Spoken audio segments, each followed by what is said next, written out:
नमस्ते बच्चों। आज हम जो कविता पढ़ने वाले हैं उसका नाम है नदी के कंधे पर। इसके कवि है प्रभुदयाल श्रीवास्तव। इनका जन्म 4 अगस्त 1944 को धर्मपुरा, दमोह, मध्य प्रदेश। इनकी रचनाएं बुंदेली लघुकथाएं, लोकगीत, दैनिक भास्कर, नवभारत में बालगीत आदि इनकी क्या है रचना है इन कवि की। इनका परिचय आप विगत 2 दशकों से कहानी, कविताएं, व्यंग, लघुकथाएं, गजल आदि लिखते हैं। प्रस्तुत कविता में काल्पनिक प्रतीकों के द्वारा नदी के प्रतिबाल मनोभावों को व्यक्त किया गया है। यह कविता कल्पना पर आधारित है। कवि कल्पना करते हैं कि यदि हम नदी को कंधे पर उठाकर अपने घर ले आते तो कैसा आनंद आता। तो चलो बच्चों, अभी मैं कविता पढ़ती हूँ और उन लाइनों का आपको अर्थ भी बताती हूँ। अगर हमारे बस में होता नदी उठाकर घर ले आते, अपने घर के ठीक सामने उसको हर हर रोज बहाते, कूद कूद कर उछल उछल कर हर मित्रों के साथ नहाते। कवि कहते हैं कि यदि हमारा वह चलता तो हम क्या करते, हम नदी को उठाकर घर ले आते और रोज अपने घर के सामने उस नदी को बहाते।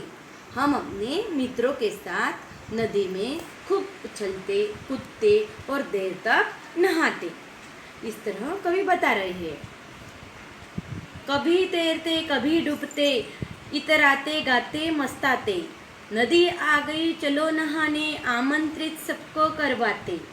सभी उपस्थित भद्रजनों का नदिया से परिचय करवाते।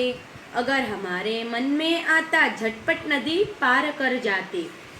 कवि कहते हैं हम कभी नदी में देर तक तैरते, कभी डुबकियां लगाते, कभी पानी की सतह पर आ जाते, खूब मस्ती करते गाने गाते, अपने सभी परिचितों को आमंत्रित करते और करवाते कि नदी मेरे घर के पास आ गई है, सब लोग नहाने चलो। जितने भी लोग हमारे बुलाने पर आते, हम सभी सज्जनों का नदी से परिचय करवाते। जब कभी हमारे मन में नदी को पार करने का विचार आता तो हम तुरंत नदी पार कर लेते। खड़े खड़े उस पार नदी के मम्मी मम्मी हम चिल्लाते। शाम ढले फिर नदी उठाकर अपने कंधे पर रखवाते। लाए जहाँ से थे हम उसको जाकर उसे वही रखाते। कवि कह रहे हैं कि तब हम नदी के दूसरी ओर खड़े होकर जोर जोर से अपनी माँ को आवाज लगाते, खूब चिल्लाते। जब शाम रात में बदलने लगती है तब हम अपने मित्रों की सहायता से नदी को अपने कंधे पर रखवाते और हमने जहाँ से नदी को उठाकर लाया था वहीं जाकर उसे रखाते।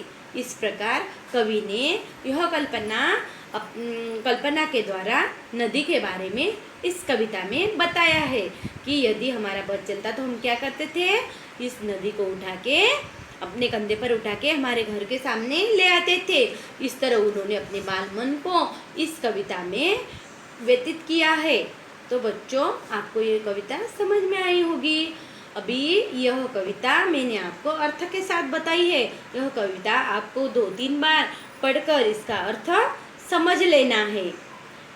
धन्यवाद बच्चों।